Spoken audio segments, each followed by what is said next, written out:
Friends, నిన్న నేను దత్తక్షేత్ర video release చేశాను కదా! దాని తర్వాత అదే రోజు మేము ఎక్కడికి వెళ్ళాలని చెప్పేసి చూస్తుండగా మాకు జరణి నరసింహస్వామి దేవస్థానము బీదర్ గన్గాపూర్ నుంచి నాకు తెలిసి 100 నుంచి 110 కిలోమీటర్స్ ఉంటుంది. సో అక్కడికి వెళ్దామని చెప్పేసి ప్లాన్ చేశాము. గైస్, ఈ టెంపుల్ స్పెషల్ ఏంటంటే వాటర్ ఎల్లప్పుడూ వాటర్ ఉంటుంది. అది ఒక గుహ లెక్క ఉంటుంది.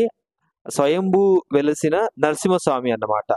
అక్కడ వెళ్తే మాత్రము గైస్ నిజంగా ఓల్డెన్ డేస్ లో ఏమంటుండే అంటే ఇక్కడ పాములు కింద నుంచి మన కాలికి తగిలి వెళ్తూ ఉంటాయి. బట్ అవి ఏం చేయవని చెప్పేసి అనేవాళ్ళు. సో మాకైతే అటువంటి ఎక్స్పీరియన్స్ ఏం కాలేదు. బట్ ప్రీవియస్ ఓల్డెన్ డేస్ లో అలా ఉండేదని చెప్పేసి అనేవాళ్ళు అన్నమాట. సో అక్కడ వెళ్ళిన తర్వాత ఫ్రెండ్స్, చిన్నపిల్లలు వాటర్లో అబ్బాబ్బాబ్బా ఏమన్నా ఎంజాయ్ చేసిర్రా, అసలు చెప్పలేని ఆనందం వాళ్ళది.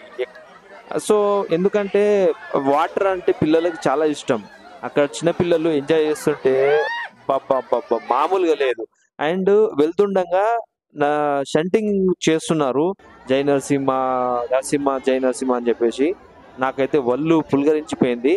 అండ్ అక్కడ లైవ్ లో ఒక అతనికి దేవుడు వచ్చేసిండు, అంటే పేలో దేవుడు వస్తా అని చెప్పేసి అంటారు కదా. సో ఆ పర్సన్ దేవుడిని చూడంగానే ఎట్లా ఊగిపోతున్నాడు చూడండి. అది లైవ్ నాకు అనిపించింది. సో తీసానన్నమాట. ఫ్రెండ్స్, లోపల అసలు విగ్రహం ఎలా ఉంది ఏంటిది అని చెప్పేసి తీద్దాం అనుకున్నా. కానీ అక్కడ ఒక పర్సన్ నిలబడున్నాడు. అతను ఫొటోస్ తీయొద్దు, వీడియోస్ తీయొద్దు అని చెప్పేసి అనగానే నేను ఆపేశాను. సో దాని తర్వాత దర్శనం చేసుకొని రిటర్న్ అవుతుండగా నేను షంటింగ్ చేసుకుంటూ వెనక్కి వెళ్ళాను. సో యాక్చువల్ నేను చాలా తీద్దాం అనుకున్నాను, అలా ఛాన్స్ లేకుండా పోయింది.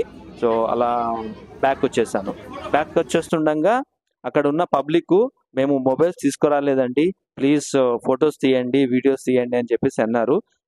మేము వాట్సాప్ నెంబర్ ఇస్తాము, షేర్ చేయండి అని చెప్తే తీసి వాళ్ళకు షేర్ చేశాను. వాళ్ళు చాలా ఖుషి అయిపోయినారు.